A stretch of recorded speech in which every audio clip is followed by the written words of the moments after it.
In the spring of 1846, a group of nearly 90 pioneers left the bustling town of Springfield, Illinois, bound for the promise of a better life in California. They traveled with high hopes, seeking fortune, land, and freedom. Their dream was shared by many, yet theirs would be the journey that would enter history as one of the most haunting and tragic tales of survival ever told. They were supposed to make the trip in months. What should have been a journey of hope turned into a nightmare of desperation, survival, and death. A blizzard, a fateful shortcut, and their own decisions would bring them to the brink of extinction. But in the end, their story is not just one of death, but of what it takes to survive at all costs. The party was led by George Donner, a successful farmer, and his brother-in-law James Reed, a man who had recently made a fortune in the mercantile business. Along with them were their families, husbands, wives, children, servants, and laborers, all bound for a promised land where the fertile soil of California was said to be ripe for farming. The men had made careful preparations, securing wagons, oxen, and supplies, but what they couldn't have known was that this journey, which was supposed to be like any other westward migration, would soon become an epic test of human endurance and morality. The route they chose to take was part of the Oregon Trail, a well-established path used by thousands before them. For weeks, the group followed the trail's familiar paths, crossing rivers, climbing hills, and enduring the daily hardships of life on the trail. They believed they were prepared for the challenges ahead, and their spirits were high, even as the days stretched on. Yet, a new opportunity lay just ahead, a path that promised to shorten their journey, a shortcut that could save weeks of travel and bring them to California faster. The man who offered this shortcut was Lansford Hastings, a well-meaning but misguided land speculator. Hastings had written a book detailing a route through the Sierra Nevada mountains that he claimed was a shortcut to California. His words promised a path through unexplored terrain, a quicker way to the golden fields. For the tired and weary travelers, it seemed like the answer to their prayers. But what was promised to them as a shortcut was a lie, a route that would lead them into treacherous terrain.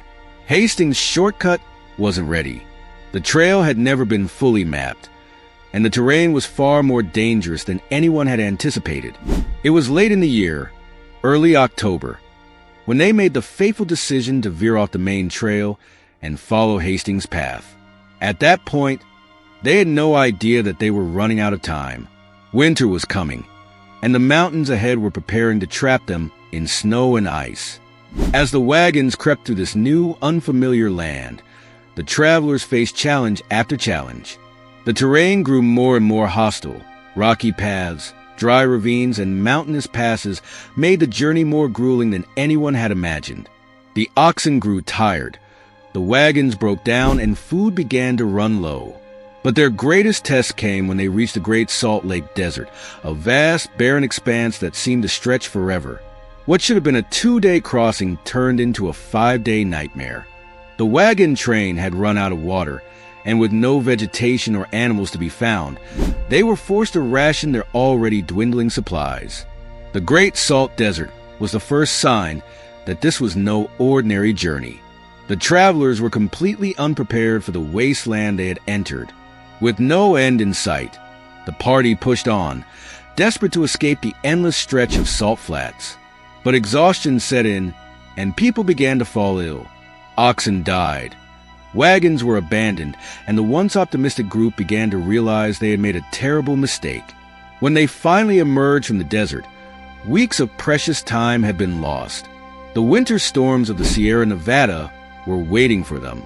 In mid-October, after a nearly impossible journey through the salt flats, the group reached the base of the Sierra Nevada mountains.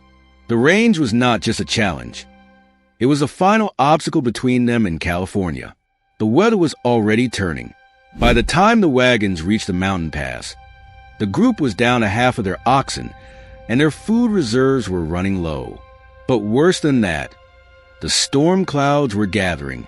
The first snow came early that year, and the Donner Party would soon find themselves trapped in the deepest, most terrifying winter storm they could have ever imagined. By the end of October, the group was stuck in the mountains, surrounded by snowdrifts. What had been a mild flurry in the morning soon turned into a blizzard, and within days, the wagons were buried in 5 feet of snow. They were completely isolated, cut off from the world. And with the storm raging, they had no way of escaping. They had reached a desperate point. They were running out of food, and no help was coming. Days turned into weeks, and the storm showed no signs of abating. With the wagon train trapped, the pioneers had no choice but to begin the process of survival. First, they ate what little leather they had left from their wagons and boots. But as hunger gnawed at their bellies, something far darker began to take hold. The only thing they had in abundance was each other. In late November, a small group of 15 survivors, the Forlorn Hope, set out on foot to cross the mountains and find help. Their faces were gaunt, their eyes hollow, their bodies starving. They traveled with nothing but the faintest hope that they would find assistance in California, a world so far from the land they knew. The snow was thick, the cold unforgiving. The Forlorn Hope made it to a settlement, but only 7 of them survived. The rest perished, lost in the snow. Back at the camp, the situation had reached its breaking point. They had no choice but to turn to the unthinkable. They began to eat the dead. They had no choice. The hunger was consuming them. And as the survivors stared at their fellow travelers, they saw only one way to stay alive: cannibalism. As the days dragged on, the survivors were no longer the same. They were broken. They were survivors, but at what cost? Their bodies had been nourished, but their souls? Forever scarred. By February 1847, help had finally arrived. Rescuers from California found what remained of the group, sick, starving, and haunted by the choices they had made. The snow had melted, and the survivors had been carried to safety, but the cost was too high. Out of the 87 pioneers who originally left Springfield, only 48 survived. The Donner Party had become the stuff of legend, of survival, yes, but also a moral and ethical collapse in the face of the unthinkable. Today, the story of the Donner Party stands as one of the most chilling tales of survival ever told. It is a story not just about courage, but about the depths to which people will go when faced with the ultimate test. The Donner Party never truly escaped the mountains. They remain forever trapped in the darkest corners of American history. Their story is a reminder of what happens when human beings are pushed beyond their limits, where the line between civilization and savagery becomes all too thin. As the snow began to clear in the spring of 1847, the survivors of the Donner Party were finally rescued, but their journey didn't end with their escape from the mountains. In many ways, it had only just begun.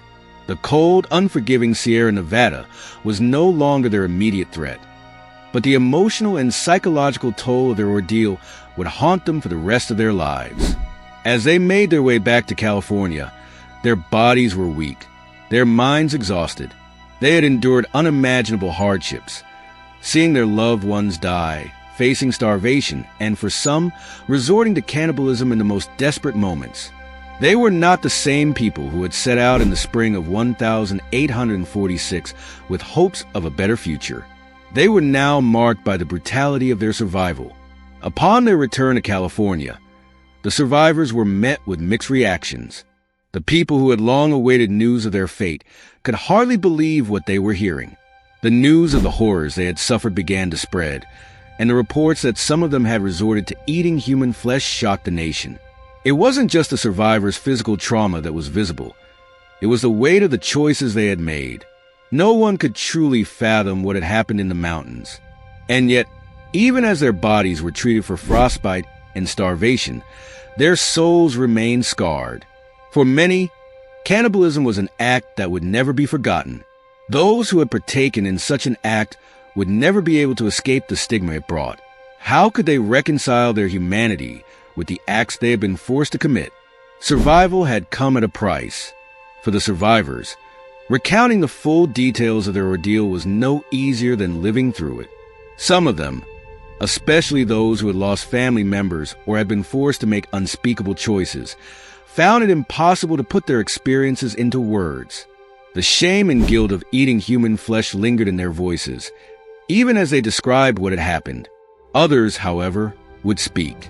Patty Reed, one of the young survivors, would later write about the traumatic journey she had endured. She vividly recalled the growing sense of dread as the food supplies dwindled and the cold pressed in from all sides. She spoke of the agonizing realization that the party was too far from help, that the Sierra Nevadas would not relent, and that something desperate would need to be done to survive. It wasn't a decision any of them could have prepared for. The realization that the dead, the bodies of friends and family, were now the only source of food. For those who had been part of that gruesome act, the choice to survive came at an unimaginable cost. It wasn't as though they had sought it out. It was the bitter truth of their circumstances. As the survivors returned, many would never be able to explain or justify their actions. They were left with a heavy burden, a weight they would carry to their graves. Could anyone ever forgive them for what they had done to survive? Would they ever forgive themselves? The survivors of the Donner Party were divided, not only by their experiences, but by the choices they had made. Some survivors, haunted by the necessity of their actions, could never bring themselves to speak openly of the horrors they had witnessed. Others felt the need to justify their survival, feeling that the circumstances left them no choice but to resort to cannibalism. In the days and weeks after their rescue, the survivors were faced with difficult conversations. George Donner and his family, who had been among the most isolated and struggling of the group, could not escape the memories of the sacrifices that had been made. Their pain was not just physical, it was emotional, psychological. The bonds of family had been shattered by the extremities of their survival. For those who came to their rescue, the aftermath was no less complicated. William Eddy, one of the rescuers, would later describe the horror he felt upon discovering the condition of the survivors. But even he, a man who had ventured into the mountains with the intent to save, found himself grappling with the morality of what had unfolded. How could it be that in the pursuit of salvation, humans had been forced to cross such a line? The rescuers had not expected to find the survivors in such a broken state, both physically and morally. They, too, found themselves questioning the choices they would have made in such a situation. The line between right and wrong, survival and morality, had blurred, and the rescuers could not escape that. Had they come earlier, could they have prevented the worst of it? Or were they too caught in the same inevitable snare of fate? When the survivors finally made it to the nearest settlements, they were greeted with a mix of emotions: disgust, pity, disbelief. The public reaction was swift and unforgiving. Cannibalism was a crime against nature, something that could not be excused under any circumstances. And yet, there were those who understood, who saw the survivors as victims of fate, not perpetrators of crime. But these voices were drowned out by the loud chorus of condemnation. For the survivors, there was no escape from the judgment. Everywhere they went, they were labeled as the Cannibal Party. The name was scornful, a reminder of their brokenness. They had done what they had to do to survive, but now they were marked forever. Their actions had transcended the borders of survival. They had entered the realm of the unspeakable. As the years went by, the survivors tried to rebuild their lives, but the trauma never fully left them. They may have physically recovered, but emotionally, they were always stranded in the snow. The whispers of their actions would follow them wherever they went. The world had witnessed their fall into the depths of despair, and nothing would ever erase it. Yet, there were some who did not judge so harshly. Historians, for instance, have debated whether the decisions made by the survivors were necessary or whether they were just a bitter, forced result of unprecedented circumstances. Could anyone have survived that horrific journey without resorting to such extremes? It's a question that still hangs in the air today, one that does not have a simple answer. The story of the Donner Party is a haunting legacy. It serves as a warning, a reminder of the fragility of human life when faced with the unknown. It is a story not just about cannibalism, but about the human capacity for survival in the most extreme conditions. It's about how we, as individuals and as a society, respond when faced with forces beyond our control. When nature itself becomes a killer, what do we become? The Donner Party was not merely a group of settlers. They were ordinary people who were pushed into extraordinary circumstances. Their tale is not just one of horror and survival, but one of human strength and perhaps even more tragically, human weakness. Years passed, and the survivors of the Donner Party attempted to rebuild their lives. However, no amount of time could erase the haunting memories of their ordeal. The physical toll of their journey, the frostbite, the exhaustion, the hunger, had long faded, but the psychological scars remained. Their lives were never the same after that winter in the mountains. Many of the survivors tried to start anew, settling in towns and cities, attempting to leave the horrors behind. Yet, no matter where they went, the echoes of their suffering and the stigma of their actions followed them. They became figures of public curiosity, often reduced to little more than legends or cautionary tales. Cannibalism would forever be associated with their names, and the burden of that label was a heavy weight to bear. As the survivors of the Donner Party tried to move on, they were confronted with the relentless scrutiny of the public eye. Their story became the subject of sensationalist media reports.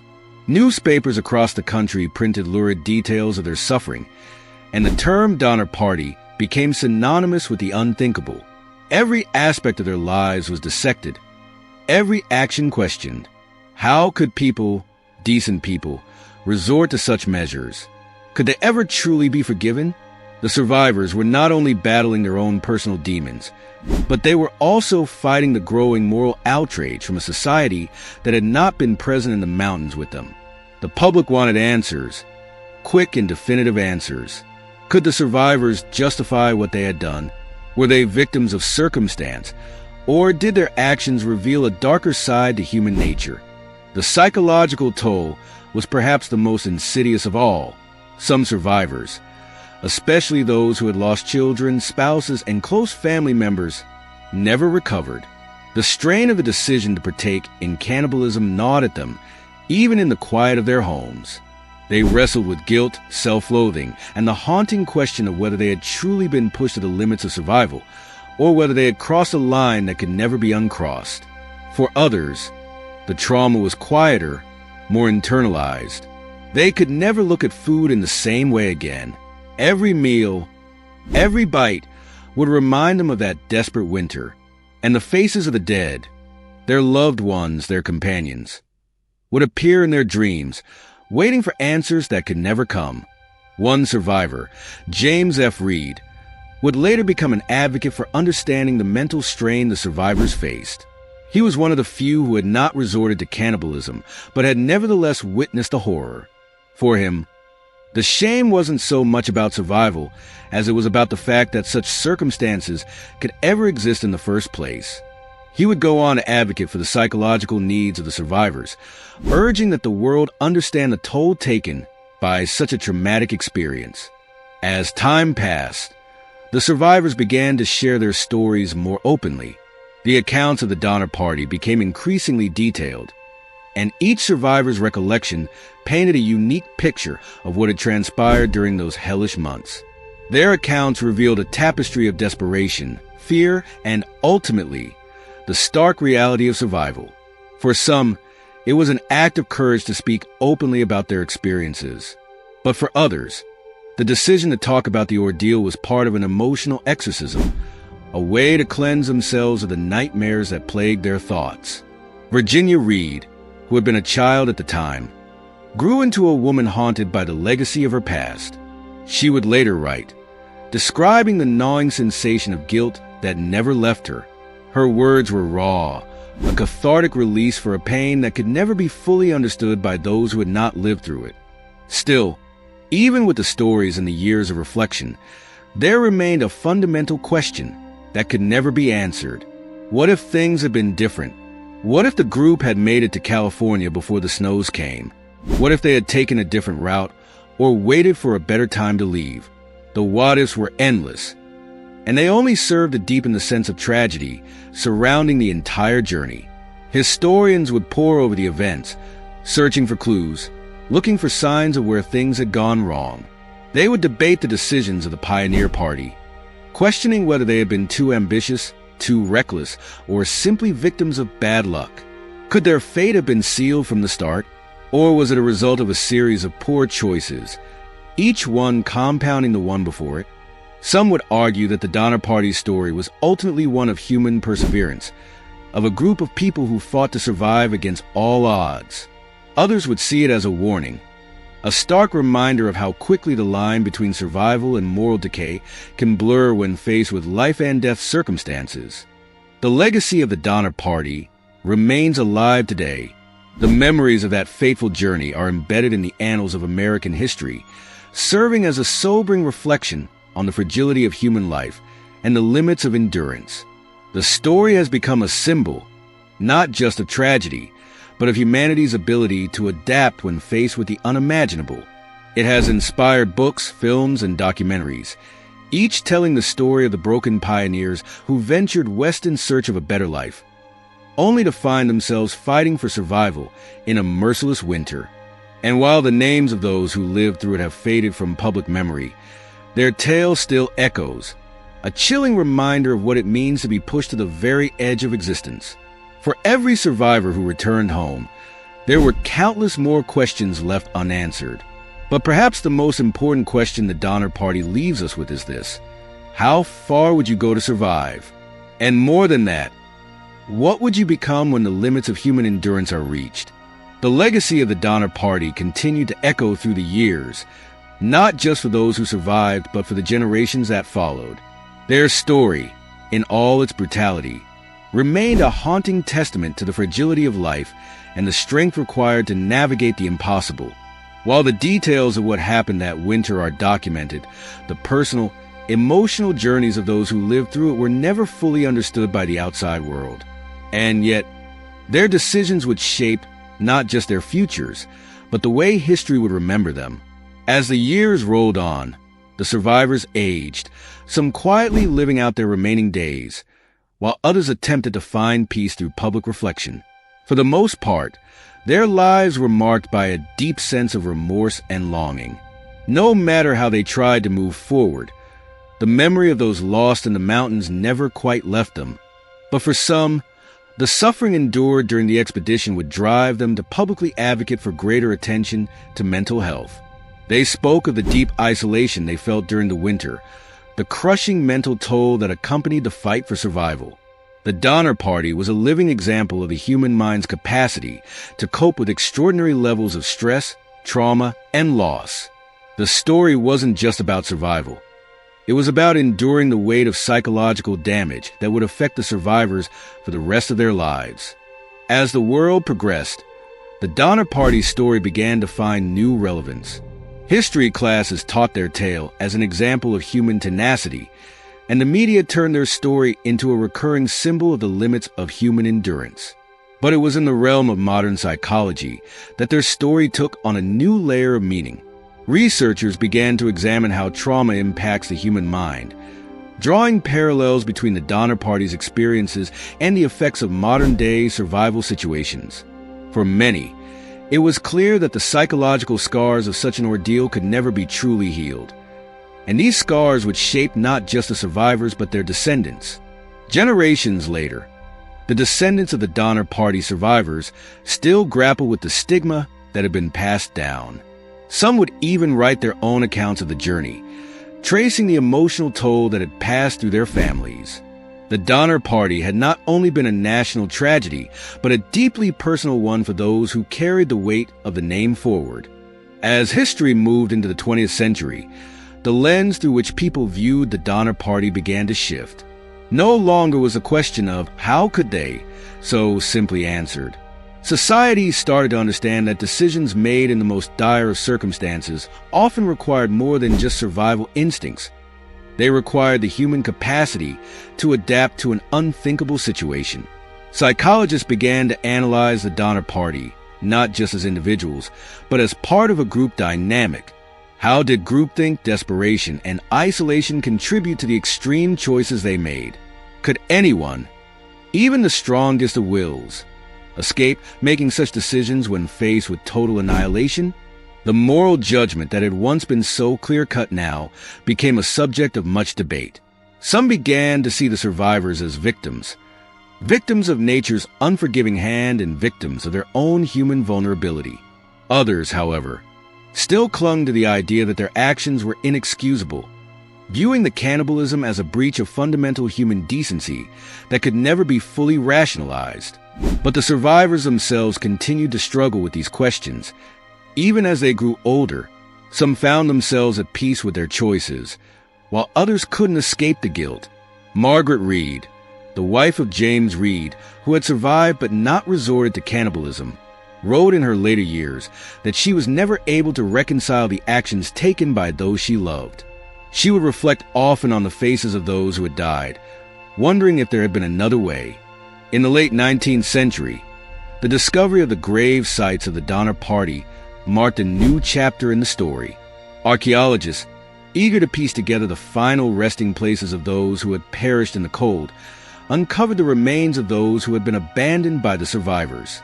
This discovery would bring new attention to the tragedy. It was as if, in some strange way, the mountains themselves refused to let go of their terrible secrets. The graves, often marked by simple wooden crosses, stood as a solemn reminder of the horrors that took place. Some historians say that the discovery of these graves was an attempt to give the victims of the Donner Party the dignity they had been denied in life. And yet, it only fueled the mythology surrounding the event, making it impossible for anyone to forget. The human remains found in those graves told their own story, one of death by exposure, starvation, and violence. But there was also evidence of the cannibalism that had taken place. The bones, the broken pieces of skulls, and the marks that indicated the desperate acts of survival. These were stark reminders of the line between civilization and savagery that had blurred in the mountains. As the 20th century drew to a close, the legacy of the Donner Party began to be re-examined once again. Historians began to question the simplistic narratives that had dominated public discourse for so long. Instead of focusing on the morality of the survivors' choices, they began to look at the event through the lens of resilience, survival, and psychological endurance. It became clear that the Donner Party's story was far more complex than the narrow lens of moral judgment could ever reveal. It was a story of human beings faced with circumstances that none could truly comprehend. It was a story of people pushed beyond their limits, caught in a battle not just against the elements, but against their own survival instincts. The true tragedy wasn't just the deaths or the cannibalism, but the lasting impact on the human spirit. The psychological scars that would forever alter the course of the survivors' lives. As the decades moved into the late 20th and early 21st centuries, the Donner Party's story continued to evolve. The harsh judgments and simplistic moral conclusions that had once dominated the public discourse slowly gave way to more complicated narratives. Historians, scholars, and even cultural commentators began to ask a far more profound question: what can we truly learn from their tragedy? And, more importantly, how does it speak to us today? The notion of cannibalism, once a central point of the story, began to take on new meanings. Rather than a symbol of depravity, it was seen by some as a desperate act of survival, an act driven not by malice but by an instinct as old as humanity itself. But even as this narrative shift occurred, the shadow of the Donner Party's decisions remained heavy on the American consciousness. It became an eerie reflection of how the human mind functions under extreme pressure, raising unsettling questions about how far people are willing to go when the thin line between life and death is drawn. This cultural reckoning sparked new interest in survival stories in general. The Donner Party, as tragic and gruesome as it was no longer just a story of death. It became a symbol of human endurance. The fascination with their ordeal led to numerous books, documentaries, and films, all attempting to interpret the events in ways that reflected modern concerns. Survival, human rights, psychological trauma, and the darkness that can reside within even the most ordinary of people when faced with unspeakable circumstances. In these modern portrayals, the Donner Party story was no longer only about their suffering. It was about the collective human condition and how society's expectations of morality and decency collapse under the weight of desperation. For some, their story would come to represent not just the cost of survival, but also the strength it takes to live with the aftermath of unimaginable choices. But what of those who survived the tragedy? What happened to the people who lived through the winter of 1846 to 47? The survivors were often the subject of scrutiny, but many of them spent the remainder of their lives attempting to come to terms with what had happened. For the survivors, particularly those who took part in the cannibalism, the struggle to reconcile their choices was often lifelong. James Reed, the man who had been exiled from the party early on, was perhaps the most vocal in his regret. After the disaster, Reed would often express his guilt over his decisions and the loss of life among the emigrants. He had been the one who sought help from the rescuers and had, in many ways, become the symbol of salvation. Yet, he never stopped questioning if there had been a way to save everyone without the need for the drastic decisions that had followed. His life was marked by a constant wrestling with remorse and the desire to make amends for his actions. Margaret Reed, his wife, also lived with the burden of having witnessed the unimaginable suffering and witnessing the deaths of her children. In her later years, she became an advocate for the memory of those lost, not just as victims of an impossible situation, but as individuals whose lives had been snuffed out prematurely. She wrote about her experiences in reflections and letters, attempting to capture a portion of the grief that had haunted her family for years. But in doing so, Margaret also sought solace, reaching out to a world that could never truly understand the weight of her journey. For others, their attempts to live normal lives after the tragedy were more silent. The Tamsin Donner, for instance, who had been married to the party's leader, George Donner, seemed to carry on in relative peace. Yet her actions in the aftermath of the ordeal suggested a deep inner turmoil. After George's death, Tamsin remarried, but she was never able to fully escape the haunting images of her former life, of watching children die, of seeing loved ones turn to extremes in order to survive.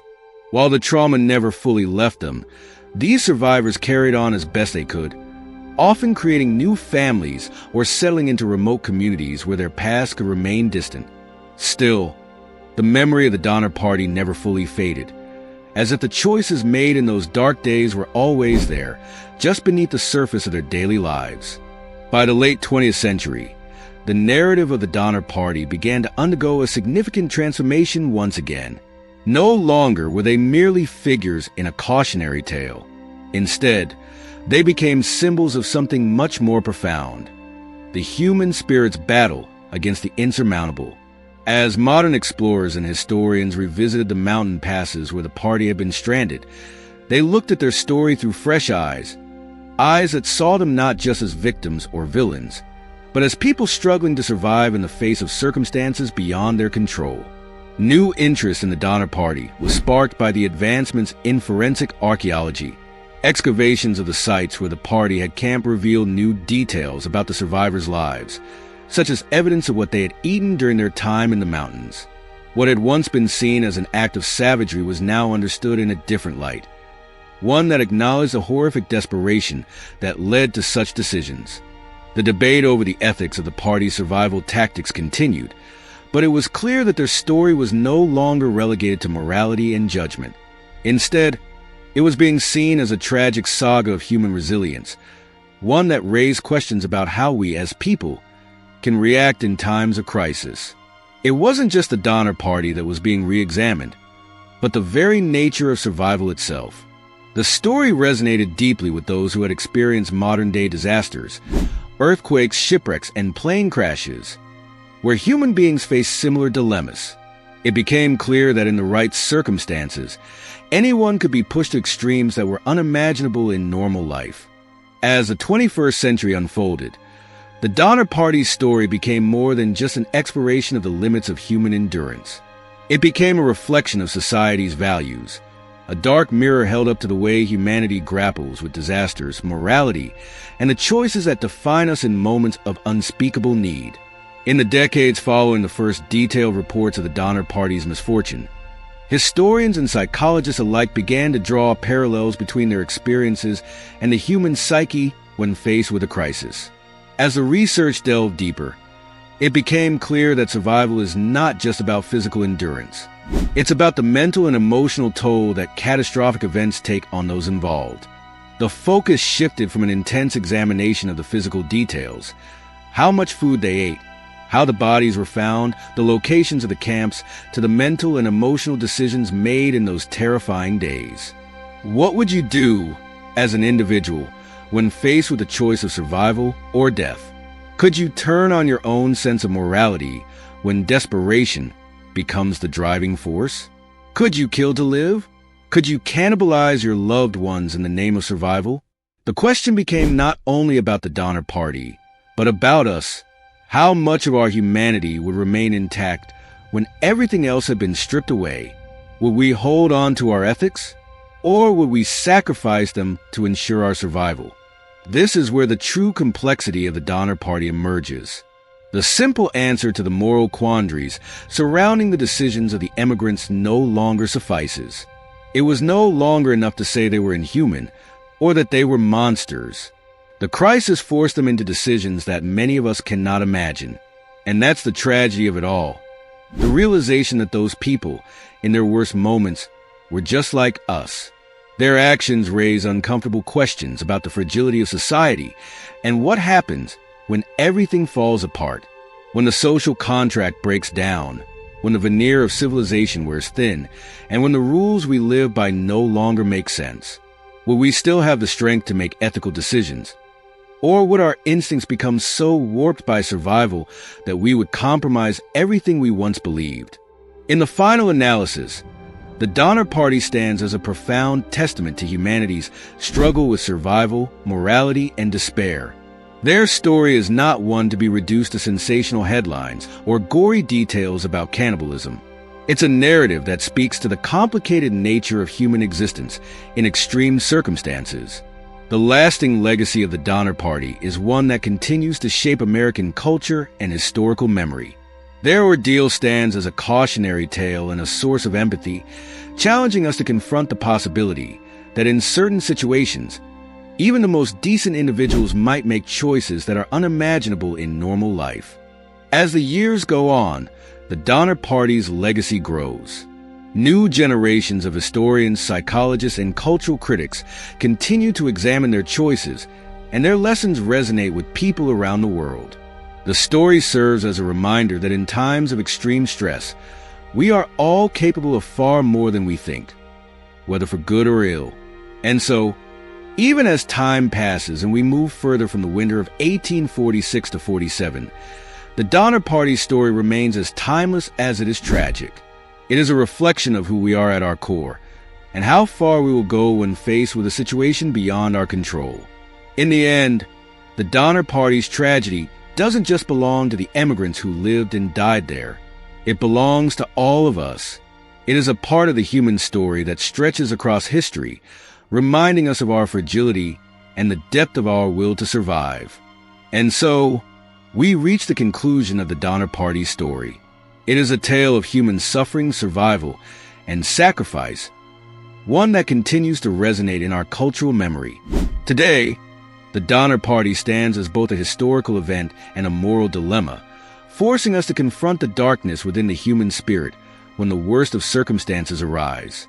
But the story doesn't end in 1847. It is alive in every retelling, in every documentary, book, and conversation. It's a reminder that history is never just about what happened. It's about what we make of it, how we interpret the past to understand the present.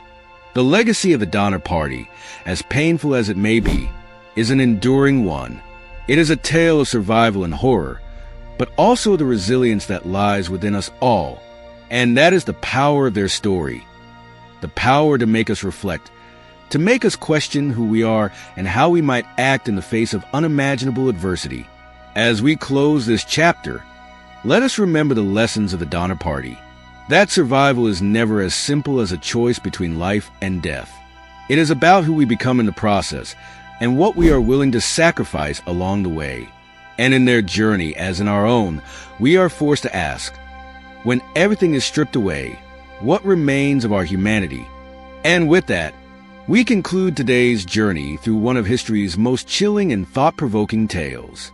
The story of the Donner Party reminds us that the line between civilization and chaos is fragile, and in moments of extreme desperation, the decisions we make can redefine our humanity. Thank you for joining us on this exploration into the past. If you found this story fascinating, make sure to subscribe and turn on the notification bell so you never miss an episode. History isn't just about dates and facts. It's about understanding the choices, struggles, and triumphs of those who came before us, and how their stories still resonate in our lives today. Don't forget to like, comment, and share your thoughts on this tragic yet captivating story. What do you think you would have done in their shoes? We'd love to hear your perspective. Until next time, remember, history is written by those who survive to tell the tale, and sometimes those stories are stranger than fiction.